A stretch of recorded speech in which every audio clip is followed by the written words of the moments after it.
One loss, and Jeff Blashel's already hitting the line blender. We'll give you the updates next and hear from the head coach coming up next on CHGO Blackhawks.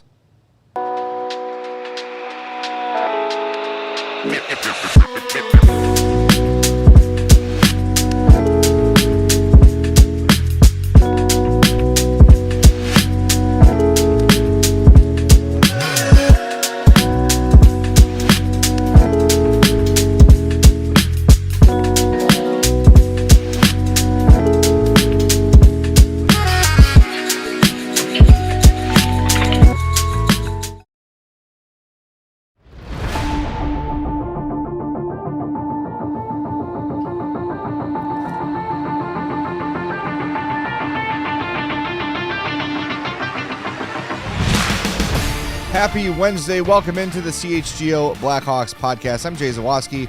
That's Mario Tirabassi. Sean Anderson's over there. Tony Gill's over there. We got everybody. Stevens over there. Luke Stuckmeyer's that way. Emma is somewhere that way. It's a full house for Jake Flanagan's birthday. That's why everyone's here. That's all I can imagine. Yes, I think we all got the invitation to his party except Jake. He doesn't know this, but I'm popping out of a cake for him later. Ooh, that's what that Jake. Giant cake is for. Hey. Okay, fine. It's big. It's pretty big. Thanks for being with us. We appreciate it. We are one game into the season, and we've already got some line changes going on at Blackhawks practice. I'm panicking. The panic button has been smashed, just like you are going to smash the like button on the YouTube page right now. Then you're going to smash the subscribe button on the YouTube page. Then you're going to open your podcast app, hit follow, hit subscribe there. So when the podcast processes, boom, you get the alert. You listen to it. After you watched it, cut to profits. Yes. Larry's wondering how many likes specifically they have to get for the show to start. For it to start? It started. Well, we started. The show has began. If we don't reach 100 likes, the show doesn't get published. So I hope you all like it. Otherwise, no one will be able to, you know what, Larry? watch it. I appreciate your hustle. Let's find out. Let's see, and maybe I'll pop out of a cake on the show. You never know if we get enough likes. All right, let's get into it. We've got some line changes today at practice. During the game, by the way, if you missed it, the top line was switched. Ryan Donato went down. Ilya Mikheyev went up. But today at practice, that was not necessarily the case. Your lines were Bedard centering Dach and Burakovsky. Nazar, Teravainen, and Bertuzzi sticks together as they should. Dickinson, Donato, Mikheyev, and then Green with Foligno and Lafferty. Your D pair is Vlasic, who will be back against Boston, and Renzel, Kaiser, Levchinov, and Grzelcyk and Murphy. So Colton Dach to the top line. Your initial thoughts? My initial thought is I have two initial thoughts. Okay. Believe that. I'm surprised that the change was more than just a one-off in game for basically just the third period. I wouldn't have expected Jeff Blashel to kind of go make a change game 1 to game 2, just kind of going by how he had talked all summer and preseason and everything. My other reaction being that it's Dach going up and not just the same change of Mikheyev going up is what an opportunity for Colton Dach. Yeah, like 100%. To get put onto the top line. You're playing alongside Connor Bedard. He's just been fast-tracked, deservedly so, I would say, from the start of training camp to now going into game 2 of the season. He's playing on the top line alongside Connor Bedard. Like, he has really worked himself into these opportunities. And the game he had last night, I mean, he had a chance with Connor Bedard on that 2-on-1. The puck just goes off the heel of his blade, and he's not able to get a really good chance out of it. But he was there for it. He was physical. I know his minutes weren't high, but in the role that he played, I think he did what he was asked, and he's getting this opportunity to play alongside Bedard, play with Burakovsky, who I know a lot of people had problems with in his first game. But it's a new mixture. See what happens. You're not playing the Panthers. Bruins are still a good team, better than you, but it's not the Panthers. No, let's let it play out. Before we call the Panthers better than the Blackhawks, let's not jump to conclusions here, okay? A couple things on this as I've been thinking about it. And we got in this discussion last night where a lot of people are saying, screw it, put Nazar with the Bedard already and just get it over with, move Bedard to wing, and put the two best players together. And the point you made was, well, Nazar helps Bedard by not being on his line too, because it makes the opponent have to make a decision on which line to stop and say, okay, if we commit everything we've got to shutting down Connor Bedard, the Nazar, Teravainen, Bertuzzi line is going to get us. They got the Panthers twice last night. You put them together, then the focus all goes to that one line. So more than, or maybe I think this is a demotion for Donato, but it also is a bit of a boost for that third line. It gives it a little more scoring punch with Dickinson, with Mikheyev and Donato. And then Dach with Bedard and Burakovsky is kind of a clone of that second line where you've got the speedy playmaking center, you've got the net front, win along the boards winger, and then you've got the facilitating, skilled other winger. Yeah. It's kind of a similar makeup between Bedard is Nazar, Burakovsky is Teravainen, and Dach is Bertuzzi. It's not identical, but it's kind of similar in terms of the attributes that those guys have. Yeah, it's similar in what you're trying to, I think the style you're trying to accomplish is a little bit similar. I think the reason that Ryan Donato last night got moved down and Mikheyev went up is because in the moment, in the game, I think what they were trying to do was have more puck possession.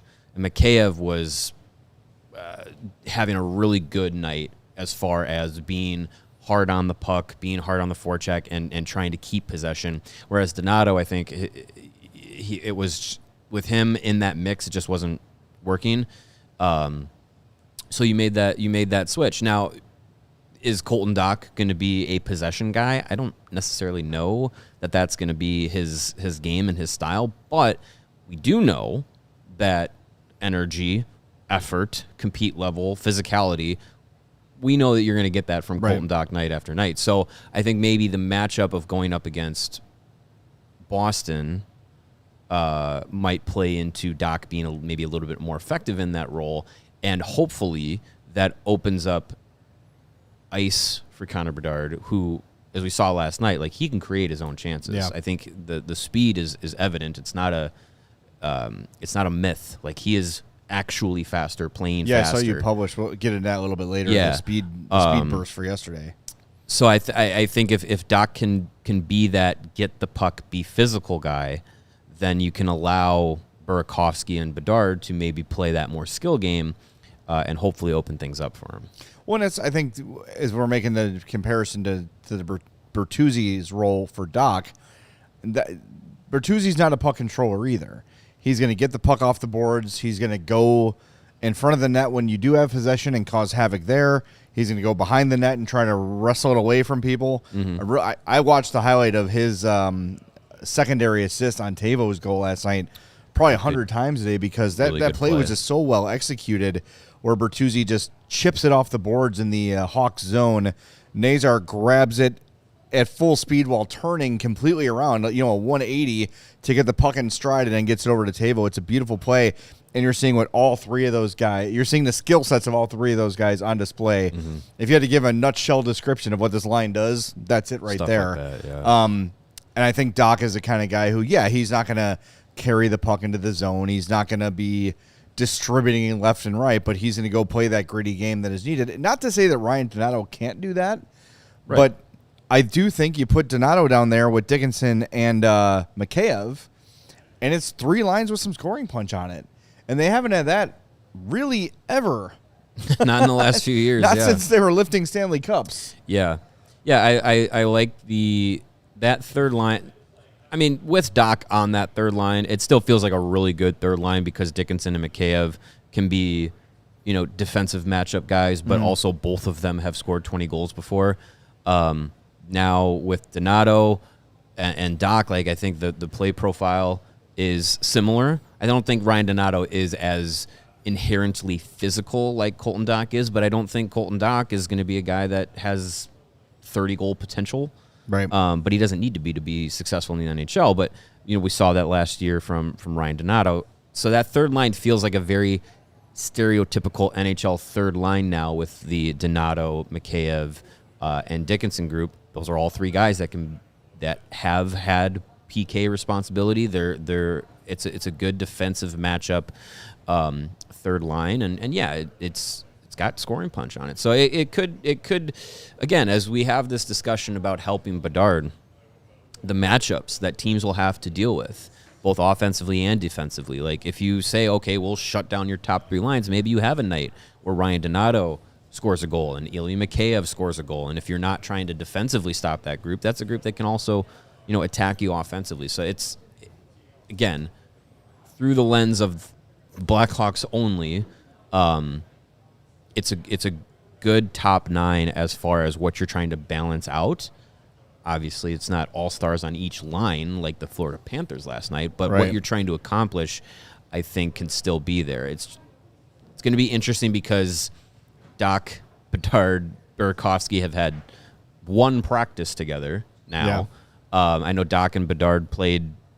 It was Dach, Bedard, Reichel that first preseason game was the top line, I believe it was. I think so. So I mean, they have a little bit of time together, but getting Burakovsky in there as the trio, that'll be interesting to see. But Mikheyev, Dickinson, Donato, they've played together enough. I don't think those guys meshing together is going to be much of an issue. Yeah. Well, we are. We're one game in, and we already are up to 3 line combinations for Connor Bedard so far. Yeah. So it's trying to break last year's record. Yeah, and I know we're going to hear from what Jeff Vlasic had to say today after practice in the next segment, but we went back to Jeff Blashel's introductory press conference. This is something we've referenced a lot, where he says he's not going to panic and make changes just because things aren't going well. This is from May 27th. This video courtesy of the Blackhawks. Here's what Jeff Blashel had to say during his introductory press conference. The stages we were at in Detroit, honestly, is a bit different than the stage that we're at here, to be honest with you. But as you're going through those processes, one of the big things, as a coach, you want to help your team, and you want to find answers. And so at times you're searching for answers. How can we best put our guys in the best position to have success? And there's certainly times as you go through that you can over-search for answers, that you can maybe change a system when maybe that's not what needs to be done. And sometimes you just have to stay calm, believe in the process, and stay the course. And I just think going through those times allows me to remain calm and stay focused on the process in the face of the adversity that you face as you're trying to go from being a team that's near the bottom to being a team that's at the top. So he specifically mentions changing systems, not just changing lines. Mm-hmm. So, and I always in my mind's eye, thinking back on that comment when he made it, it really hung with me during the entire offseason. But going back and finding it today, he was more being specific about, I'm not going to change the way we take the ice and we form the power play and those sort of things. Every coach is going to change lines, but we need to see some consistency. And it's not just everything is Connor Bedard focused. It can't all be about Bedard, but let these guys get some run together and figure out what works. And if it's going to be Dach, Bedard, and Burakovsky with Donato on the third line, fine, but give it more than 2 periods. Let's let these things get some time to work together and see what happens. Well, he talked about it in the preseason about, wanting to maybe having to kind of pull himself back from changing things up and mixing things up in the preseason and wanting to use the preseason and those games to give the NHL guys run together and find that chemistry to start the season. And I think we talked about it in the context of what we saw this past preseason with what we saw last preseason, where things were different almost every game, including with the NHL guys. So that when you started the regular season, you kind of we went into the regular season kind of wondering, okay, what are going to be the lines for the first game? Whereas going into last night's game, we already had a sense of it because we had seen it for a good chunk of the preseason. So I would have expected that to maybe continue through the first few games of the year. But if Jeff Blashel wants to make a change, and this isn't like he's throwing the lineup into the blender and pressing puree. Right. We're flipping 2 players on 2 lines. It's not a complete overhaul, but it is a change. And one thing that Blashel did say around that same time when he was talking with us was on the topic of lineup changes, sitting guys, how he wants to instill culture and accountability and everything, he listed what his non-negotiables were. Non-negotiables on the ice were compete, effort level, being systematically sound, like things like that. I'm not saying Ryan Donato was not competing last night, but I think I think the fact that it's Dach going up, compete, effort level, playing into your role, those are all things that Colton Dach checks the box basically night after night. So maybe it's a reward instead of a punishment. I think that might be it, and it might be just trying to maybe fit Donato somewhere else. Yeah. It could be a one-time thing. We might have a new lineup for Saturday. Who knows? But I think he's trying this against Boston, see how it looks, go from there. I just hope that if that is indeed the case, that Dach is getting a promotion and a reward for working his ass off in the preseason, obviously working his ass off in the offseason, and having a good game against the Panthers, that's communicated to Donato. And because I think that's an issue we had with Luke Richardson. You saw Taylor Hall say, look, man, if you want a scratch me, but give me some feedback as to why you're doing things. Yeah, right. As to why you're making these decisions. So Ryan Donato doesn't show up in practice today, see the lines, and be like, yeah, what did I do? WTF. You know what I mean? All right, we're going to hit the break zone for the first time. Do us a favor, hit that like button. We're going to hear from Jeff Blashel from today when we come back and get some more into the lineup and talk about what Alex Vlasic's return is going to mean. That's next on CHGO Blackhawks.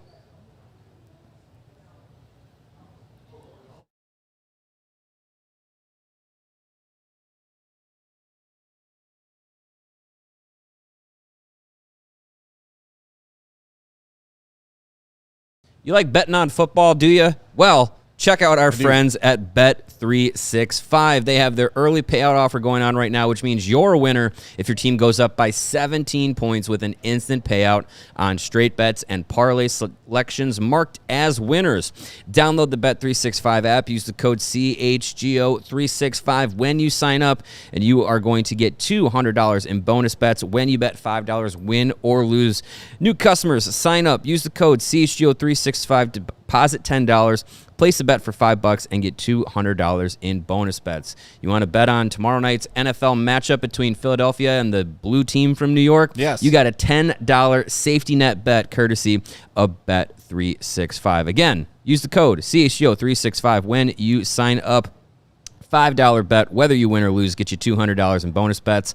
Those can be used on spreads, totals, player props, futures, and more. Whatever the moment, it's never ordinary. Bet365 must be 21 or older. If you or someone you know has a gambling problem, crisis counseling and referral services can be accessed by calling 1-800-GAMBLER. Offer in-app only. Mario, you know what RC stands for in RC Cola? Really cool. No, it's Royal Crown. Did you know that, Sean? No, I also thought it was really cool. No. Yeah. Royal Crown Cola. RC Cola, because it is the GOAT of colas. Not one of these soft colas that's suddenly adding blackberry and blueberry and lemons and limes. Knock it off. I want a real cola. RC Cola's not a soft drink, just damn good cola. RC is an OG cola in a world of spineless soft drinks. Get yourself some. Stock up for this weekend's football games, playoff baseball coming tonight. Lots of reasons to fill that fridge with RC. RC is the move for whatever you're drinking. RC Cola is not a soft drink, just damn good cola, and RC stands for Royal Crown. Tell your friends. That's really cool. All right, we're back on CHGO Blackhawks. We want to let you know about our ongoing Die Hard sale. Want to become a Die Hard for a year? You've got two options. The $36 intro offer, that's the OG Die Hard offer. You get the free shirt when you sign up. You get access to all of our great written content, our Discord. You get the welcome kit, 20% off events and merch. Great deal, $36. Jump on that. Or if you want the really fancy schmancy CHGO branded Bills Die Hard hat, that is $59 for the year. That is sweet. It is very limited quantity, so if you want to get one of those, you got to jump on this offer soon, or you might have to wait a little bit while they produce the second round. Either way, you'll get one, but the sooner you act, the better your chances are of getting them in that first batch. So jump on that. You get all the perks with the original offer as well, but with the $59 offer, you get that branded Bills Die Hard hat. So take advantage. AllCHGO.com/join to become a diehard today. We'd love to have you as part of things, especially a Hawks fan coming up, and we still have tickets on sale for the Sweet Night for Jonathan Taves' return to United Center and the season finale against the Sharks in the Vibes Bowl. Yeah. So you don't want to miss that. Speaking of the Sharks, see their top line? I did not. Macklin Celebrini is centering Will Smith and Philip Philip Kurashev. 55-point season incoming for Philip Look Kurashev. out. Here it comes. Yep. Also, Michael Misa was scratched. Oh, interesting. Yeah. Are they doing a Leo Carlson thing with him? I have no idea. Easing him in? Speaking of California hockey, California. what'd you think of the LA Kings? Test running what the Blackhawks are going to do on December 13th. Yeah. I think it went well for them. Yeah. The jerseys themselves are fine. I feel like the helmet took away from the jersey. If you missed it, they took warm-ups in their traditional, the matte black helmets. Which looks so the good. matte black is so good. Vancouver's doing those too, and they look awesome. When we were in Vegas for the 24 draft and they rolled out the jerseys, I went up to that Kings jersey and I was like, "This is so good." If I was a Kings fan, I would have bought that jersey so fast. Well, And if I was a Kings fan, I would demand the purple jerseys come back, but that's a different story. Yeah. So they had the the expected jerseys on for warm-ups. They're regulars. Yeah. Then the game begins, and they come out with the variation of the traditional purple Kings jersey. It's on your screen right now with the old school crown, but it's the black and the silver. And then they come out with silver helmets, but they're not chrome because they had been wearing chrome helmets, Right, like reflective mirrored helmets. These are almost like a Dallas Cowboys silver, Yeah. or a Raiders. Raiders probably more appropriate because of the color scheme. Silver, Yeah. Not matte. It was not It's working for me. Chrome. Yeah, I saw the reveal and I was just like, okay, that's a Kings jersey for sure. But yeah, just the whole look, I don't know. I wasn't thrilled about it. I think their original look looks better. The Wayne Gretzky era? Tony Granato era of Those the are Kings. But yeah, I think the jerseys look fine. Again, the execution of it, I'm telling you, December 13th, watch out. All right.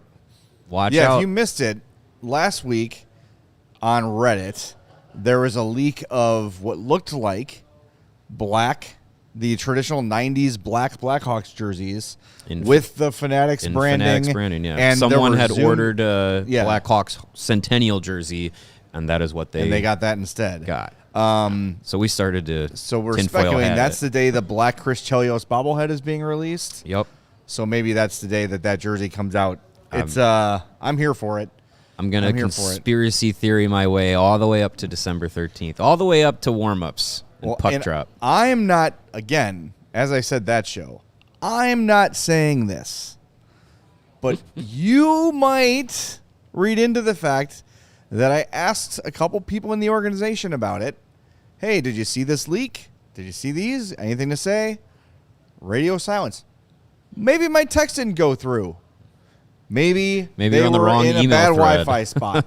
Maybe they blocked me, which is understandable. That's true. Yeah. Maybe it means nothing. I'm not saying. I'm just saying. Did you ask specifically about the 13th? No. That's your problem. That is Mario's theory. Maybe Mario should ask about the 13th. I think I'm just going to keep saying it until someone tells me to stop Shut saying up. it. Until you get slapped in the face at the Far arena. be it from the Blackhawks to tell me To tell you to shut up? to tell me to shut up about something. But yeah, I don't know, man. I think having, because that was okay. We're having fun with this, blah blah blah, whatever. Pepe Sylvia meme. But seeing the Kings do that, the thing that we were kind of saying, like, why would the Hawks do that? Blah, blah, blah. The Kings actually did it. This is on me. I did not explain this well enough. It was a surprise. There was no tip that those jerseys were ever produced. Yeah. And they were suddenly like, and now they're available in the store. They like did a video down. package like before taking the ice after warmups Yes. before the game started, and you saw all the visuals on the video board and everything, and then they take the ice and everyone's like, oh, holy crap, they're wearing different jerseys and Yes. stuff. So that was the rollout and the surprise and everything. My skepticism was, why would a team do something like that, have no promotion of something, and just boom, money, do it that way? But then the Kings go and do it on opening night. And I'm like, oh, it's not out of the realm of possibility that the team would do that. So, again, December 13th, Blackhawks versus Red Wings, CHGO takeover. Yes. I think the Hawks are taking that into consideration, too. That it's a Hawks takeover? That it's a CHGO takeover. I will say this right now. If Blackhawks, you release that black jersey that day, I will go buy one. Oh, for sure. For the set. I will buy one. I'll start a new line of credit and get a couple of them. I am getting. I would get like maybe a Levchinov or a Nazar to add to our set. I can count. You can guarantee one sale for sure that night. I'm buying one. Think of the crowd that's going to be in that building for Blackhawks and Red Wings. It also lines up perfectly because not only do you have the Chelios thing, you're playing the Red Wings. Cool. It's also conveniently 2 weeks before Christmas. The home for the holidays thing. So you also give enough leeway for if someone bought the Centennial jersey the day it was announced, which was like April or whatever it was, April, May, whatever. Yeah. You've got some time. You got some refractory period. I'm buying that one. And now the black ones are out right before Christmas. It makes a lot of sense. Yeah. But again, I'm not saying. I'm just saying. Yeah. This is all speculation. But it's starting to sound like a really strong business plan, if you ask me. I will say this. By 2 people who are not on the business side of things. If it was not a plan that when the jersey leaked, I'll bet it is now. They're like, damn, that Mario's onto something. That's a good idea, yeah. You can Venmo the marketing me, firm of Tirabassi and Tirabassi. for the idea on Venmo. Or just maybe one just shows up here. Yeah, maybe post-game show. Yeah, maybe there's an envelope I pick up at the UC or something. A giant envelope. Yeah. Stuff with a black jersey. Comically sized envelope. Dead dove, do not eat. Yes, exactly. All right. Back to the real things. And if this doesn't happen on December 13th, it's his fault. All this footage will be deleted. Mario at allchgo.com. Get your complaints send me your emails, and I'll screenshot them and put them online. Oh, see, and the Potato Empire says, and you have to have the Red Wings wear red. So it's the black jersey versus red. That would be sweet. Okay. Because then the Red Wings could wear their Centennial jerseys.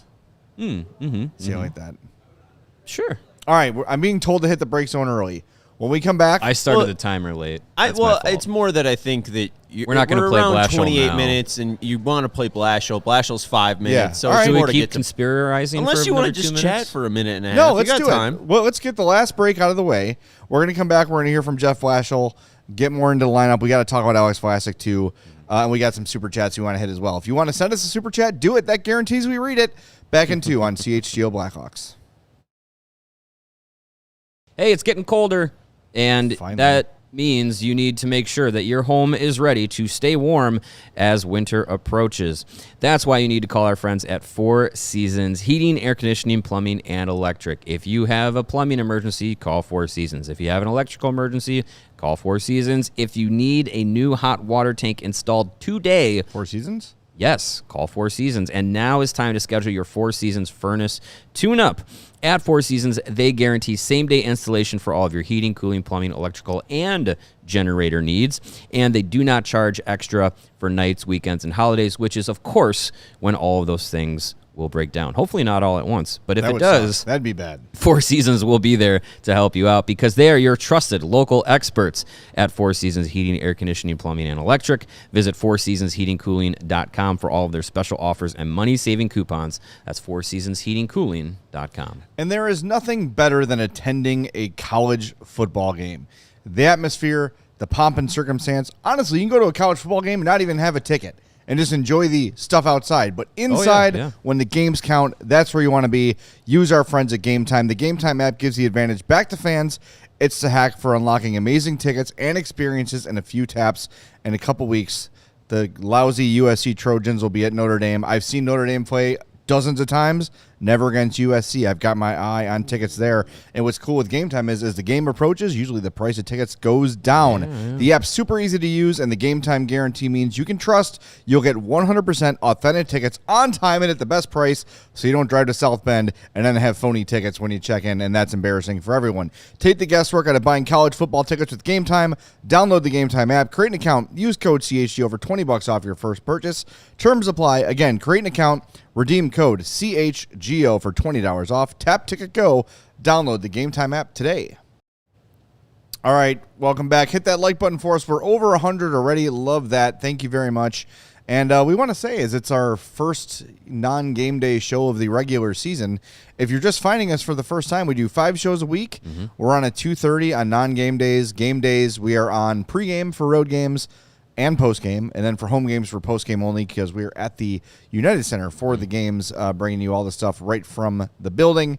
So make sure you're subscribed. Make sure you're liking videos, getting in those habits. We would appreciate that big time. Let's get to our super chat before we hear from Jeff Blashel. This one is from Corey. He says, Nikita Zadorov had the most penalty minutes last season. Seems like Artie Levshinov might be gunning for that record this year. Yeah, he had 4 penalty minutes yesterday. Could have had 6. Could have gotten called for spearing. It was incidental. Didn't mean to do it. But they certainly could have called it if they wanted to. But, yeah, tough first period for him for sure. I'm glad he settled down for the last 40. But, look, Artem Levshinov is going to be a roller coaster this year. Just get ready for it. Yeah. You just want the highs to be really high and outnumber the lows that hopefully aren't. I just don't know if those are going to stop by sending him to Rockford. No. I don't think so. No, I think you drafted him knowing the style of player that he is, and the expectation is that style at its peak when he's a fully mature, fully realized NHL player is that he can be one of the top elite defensemen, a guy who can be a number 1 on a team, a guy who can be put in all situations, and those peaks are super high and are evident of that elite level skill, and the valleys are like, it's a one-off or something like that, or it's just like, well, no one's perfect on the ice, but as a still raw talent like Levshinov is, he has to get refined at the NHL level. And I'll say the mistakes he made yesterday were not like horrible decisions or terrible misreads. They were puck mistakes. Yeah. It was a turnover and a mishandle. It wasn't like, oh my God, where's he going? Yeah. It was, oh God, dude, hold on to the puck or be stronger on the puck with the pass or whatever. Those sort of things. I think a lot of that, not just for him, but for a lot of the team, was nerves and adrenaline kind of taking over. Yeah, I mean that's going to come with a young team. Is you're not going to have 82 games of mistake-free hockey. That's just unrealistic to think about. All right, let's get to Jeff Blashel. He spoke today after Hawks practice this morning. This courtesy of the Chicago Blackhawks. After watching tape, anything you picked up that you didn't see live?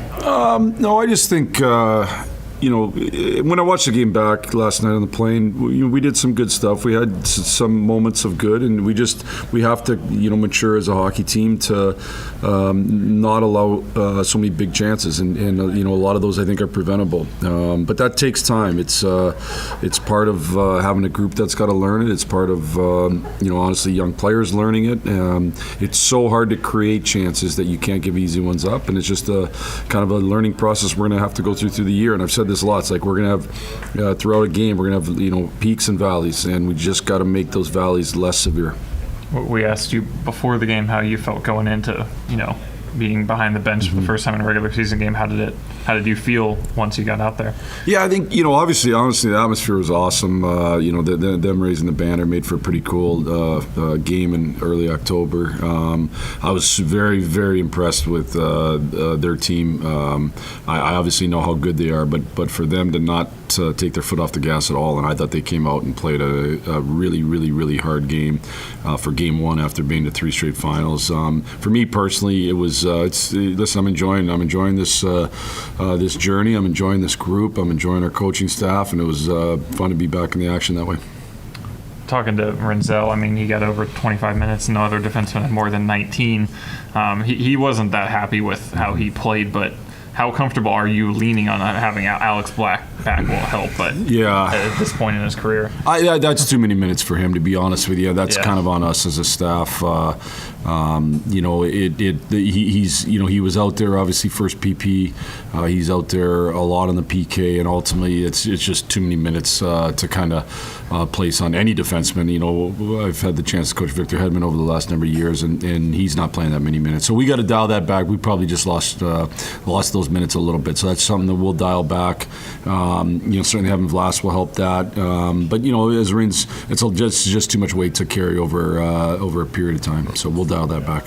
How do you feel about how he played and kind of moving forward? You're working with him on. Yeah, I think Rins has another level. I thought it was a lot for our young defenseman last night, but that's just part of the learning process. And I think with him in particular, what makes him special and what makes him elite is his ability to make plays with the puck. And I think he just has to continue to, and I believe he will have the confidence to take the extra second and make the right play. And sometimes the right play is to put it into space, but a lot of times for him, the right play is going to be to find a guy on the tape, and that's just I think when you played college, you had a little more time probably, and the physical confrontation was maybe a little easier to handle. There's a little less time, and the physical confrontation gets harder for him. So it's just that balance of having that poise and delivering the puck at the right time, and I think he'll continue to grow as a player throughout the course of the year. Do you see Vlasic as a settling presence too, where he's not the older guy, but he's not the young guy? He sort of has that sort of middle spot in this team? Yeah, no, there's zero doubt, and he's a guy that, I would like to have him in last night's game, and everybody misses guys for sure, but he's a key guy for us back there. He's, I thought through camp until he got hurt, he had a great camp. And particularly just watching him in practice, I thought he was really good on breakouts. He's just a really, really, really good player. And so to miss him, and I know he's not old, but in our decor he is. And he also plays, I think, a very mature game. There's not a lot of peaks and valleys in his game. So, that is definitely a steadying presence, and we'll welcome him back. So he is? He will play tomorrow night, anticipating that he plays. Hopefully. You're starting to couch it a little more. Well, I know how this world goes, so as we sit here today, he's going to play tomorrow night. How about that? That'll do. Yeah. Good? Nope. Late in the game, you put Nazar and Bedard out there. Do you see that as an option when you guys need some goals that you'll combine them? Yeah, I think that was more, kind of getting ready for the 6-on-5. But there's, we'll try different things. We'll try different things as we go through the course of the year, and they're obviously both centers, and I think they're both long-term centers to a large degree. So we're not necessarily going to do it full time, but there's been different duos that have done that at times. When I first came in the league, Pavel and Zetterberg did it with the Red Wings. Obviously, Connor and Leon do it in Edmonton, where there's times that you pair them together. So there'll be times where we do that. Frankie's line's going pretty good right now, so I don't want to tinker with that one too much right now. It seemed like there was one play where Bedard had set up Dach, and they'd created a chance. Do you see the possibility of something they did on there that's, I guess, even just Dach has that potential to play up in the lineup? Yeah, the one thing I'd give Dach a lot of credit. Like, he's kind of, I think he's had a really good camp. I think he's had a really good exhibition season. I think we haven't force-fed him opportunity, and he's kind of continued to demand a little more opportunity, and that's kind of the way you want it. And he's been physical. He's been a big power winger, but he also has soft hands and can make plays. And so, he's somebody who eventually could find his way up that lineup and hopefully do a good job for us up there. It's high praise for Colton Dach, and for all the folks that are worried about, maybe not worried about, but upset that Oliver Moore is back in Rockford and Ryan Green was going to be, and Kevin Korchinski is there. He's telling you right now, if a guy earns an opportunity, if a guy earns a job, he's not going to hesitate to promote them. Yeah. He notices the hard work. He sees it paying off, and Colton Dach is a great example. And if you go through the Hawks organizational depth chart of prospects, Colton Dach is not really – he's probably towards the middle in terms of how they're viewing the ceilings of these guys. I mean, he's climbed for sure. Yeah, but I still think, you would put – Frondel and Boisvert, and I would say Mason West and Nestrasil, and you go through a lot of guys before you get to Colton Dach, but he's showing put in the work, perform in practice, perform in games, and you're going to get your opportunities. And I think that any fear that they're trying to go veteran to win games here is completely misguided. They want to reward the guys who are ready, protect the guys who are not, and then when they are ready, they're going to be here. So I like it. I like the Colton Dach's getting rewarded. Yeah, I think, he's a guy that can play that power forward style, and I think that power forward style can benefit a player with the skill set and elite level abilities like Connor Bedard has. And if he can open up some ice, give Bedard even just a half inch of extra space can make a huge difference. So, and again, Colton Dach too, in his time in the AHL, not a big numbers guy, but he did, put up some decent offensive production numbers, was a, producer in junior. So he's got that ability to him. It's just not going to be his calling card at this level, but it's not like you're throwing out Ryan Reeves or something. Like, it's not just a guy who's just going to go there, be a wrecking ball, and that's all he's going to do. Right. And it's a guy with some upside, yeah, which I love. Let's get into the Connor Bedard part of things here. And I saw you put on Twitter earlier today some of the numbers behind the skating speed. And we have a comment from Dying Breed Collectors, who's with us almost every show. We noticed that, and we appreciate it, buddy. Thank you. One of our diehards. He says, sorry if this has already been said, but my God, Bedard looked so different last night. The way he drove the net was something I never saw the last 2 years. Really encouraging. He wanted the puck. I agree with that. Like, the attack mentality is there for Connor Bedard. Yeah. The willingness to shoot 6 shot attempts last night. Look, the Florida Panthers are a forechecking machine. Yeah. Hard to beat that. Hard to get away from that. But as these games go on and they're playing against more ordinary opponents like Boston, like Montreal, like Seattle, who's coming up, I think we're going to see Connor Bedard close to double-digit shot attempts every night, and that's where you want him to be. Yeah, I mean, we've been talking about for 2 years, about Bedard needed to be more shoot first. It was a headache in his rookie year and last year when he was like, well, I'm not just a scorer. I can be a distributor too. It's just like, yes, but also you scored 71 freaking goals and 140 points in your draft year. Like, go be that guy. It's okay to score goals. Go be that guy that has the thought of, I have an elite level shot. I'm going to use it whenever I can. And I think, Jeff Blashel probably has a little bit more of a, it's not a Carolina Hurricanes-esque mentality of any shot's a good shot. Yeah. But I think it is a little bit more focused on, if you have a look, don't be afraid to take it. Don't feel like you need to set up one perfect opportunity and be one and done. Like, put the puck on net and things will happen. I think we've seen that on the power play, but especially for Bedard, it's just like, when you got space, man, use it. And last night's game, he seemed a little bit more offensively motivated, and individual effort was a driving factor. And the speed that we've heard about all offseason, all summer. We saw it in training camp practices. We saw it in some of the preseason games. What was it going to look like when you get to a game that actually matters, especially against the Florida Panthers? We heard through the broadcast, watching the game, it was evident it's a new level of speed that he is playing with. And the numbers back it up.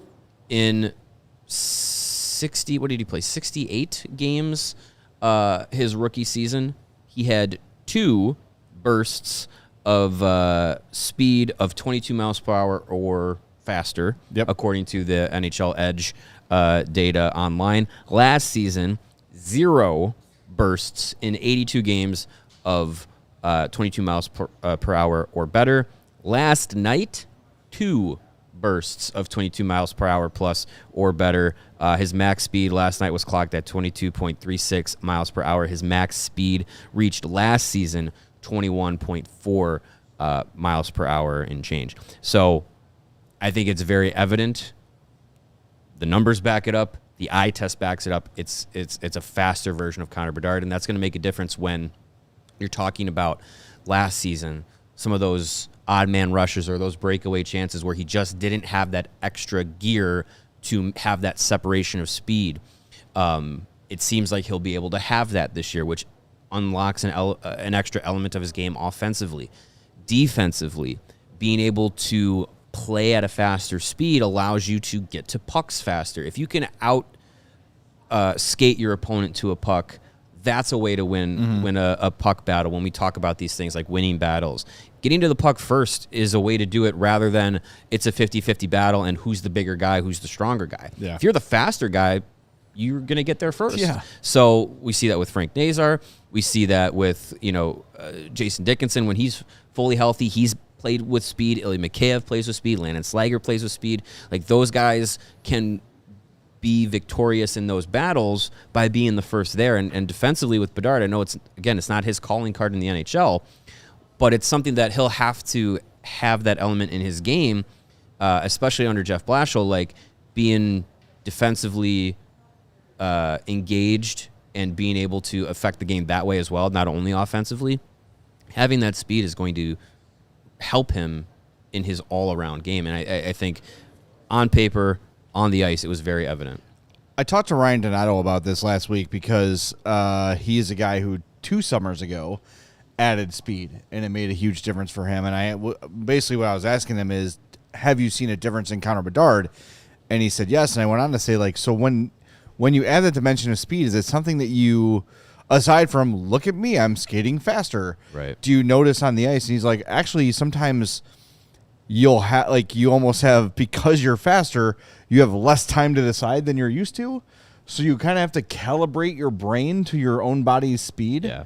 Right? Like, I can get there faster. Or maybe, like, last year Connor Bedard reads a play, sees a puck going into a corner, and maybe a defenseman approaching it and saying, you know what, I probably don't have the speed to get there, so I'm going to head back and defend. Yeah. Whereas now he's going to have to learn, like, I do have the speed to get there now and win that puck. So those adjustments are going to come in game, and, like, Connor Bedard can do all the practicing he wants to do in the offseason. He can skate through all those little twirly machines that he was skating through and all the mannequins he wants. Yeah. But until, Aaron Ekblad and Seth Jones and those defensemen are standing in front of him trying to stop him, he's not going to get a full feel for that speed difference. But it was evident last night. And without even looking at the numbers you pulled up, you could see it. Yeah. It is he is noticeably faster. The computer boys and the eye test boys and girls in the NHL Handshake meme are Spider-Man have to be in an agreement that yes, Connor Bedard is faster. And talking about, like, the speed and playing with it, revitalized elite defenseman Seth Jones now that he's out of Chicago. Bedard walked right past him. Yes, he did. He didn't bury the chance, No. but he went right past. That's a guy that's an all-star. He's been, a top 5 Norris getter. He's now a Stanley Cup champion. All Seth Jones, even though people want to hate on him, like, he is that kind of defenseman.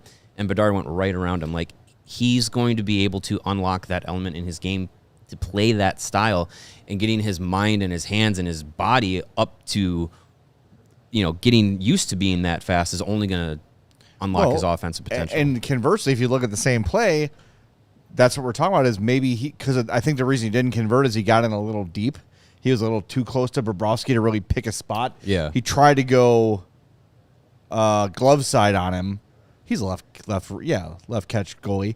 He tried to go glove side on him and just didn't have enough room to get it past the arm. Mm-hmm. So if he activates that move a step sooner, knowing he's faster and it won't take as long, it's the math meme. It's the him processing. Think the new about speed. when you've gone through growth spurts in your life when you were younger, and then some people shoot up 6 inches in a year, and you're like, oh my god, I'm knocking things off the counters because I don't realize my arms are this long anymore. Like, you get used to your body. Haha, definitely. I would love to go through a growth spurt one time in my life. Give it time. Yeah, I know. Same here.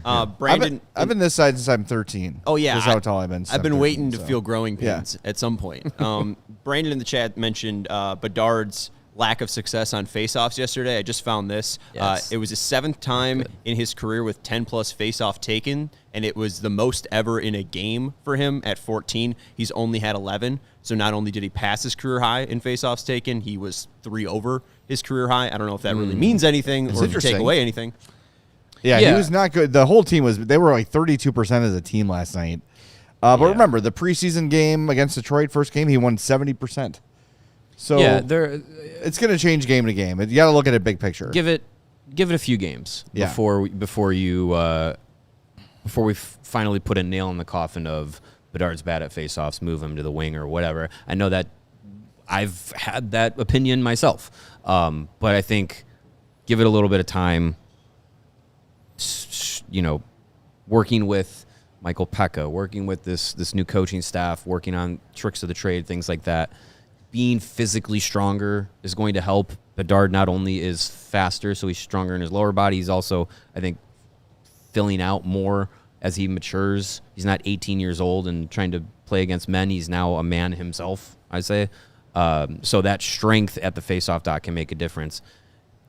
Ultimately, if we get to 20, 30, halfway through the season, and he's under 40% at the faceoff dot, then I think we really have to get to the point of... You're giving it till 2030? Games. Oh. I was like, damn. 20 games. got That's a long leash 30 for games. Mario. Let's give it 5 more years, guys. No, 20, 30 games, half of the season. If he's at that point and it's under 40% at the faceoff dot, then I think you have to finally say, let's move him to wing, give that a run. Look at Anton Frondell. Yes. Played 5 games at center in Sweden and had like 3 points. He plays 2 games at wing in Sweden, and he has 5 goals in those 2 games. Win 40%, and I can live with it. It's not apples to apples, but I think if we get to that point and we're still having this discussion about his faceoffs, let's figure something else out. Some hockey news happened. Yes. Darren Dreger announced, and then Elliot Friedman with the numbers. Jack Eichel has been extended for 8 years, $13.5 million. And also earlier this morning, Kyle Connor, 8-year, I think 12.5. Yeah. So we're gonna have more on this stuff as it goes on. But McDavid, obviously, the contract extension. Check out Friday. We're off, but there will be a mini pod coming Friday. out. We're going to talk about on this very contract extensions and the new world order as it is with the rising salary caps in the NHL and how it's going to change a lot of things. Yes. But I mean, we at the beginning of this off season, at the beginning of training camp, once the offseason was over and you start looking forward to, okay, who's the free agent class of next summer? Mm-hmm. We had, 8 major forwards that were going to be free agents, and I think 4 are already off the board with McDavid, Eichel, Connor. Who's the other one? Kaprizov. I'm not going to be shocked. I know it was just like, I'm sure some of these guys are going to get... I'm not going to be shocked if all of them sign. So, yeah, the age of free agency in the NHL is shifting. So we're going to expand on that. Keep your eyes peeled on Friday for that mini pod, but it's changing. Yeah. All right, let's talk about Alex Vlasic's return. Sounds like tomorrow. Jeff Blashel doesn't want to tip his hand. Yeah. But he said it. You heard it earlier in the show. 25 minutes, too much for Sam Renzel. Unfair. Pointed a thumb at himself and the staff saying we can't really put him in that sort of a situation night after night.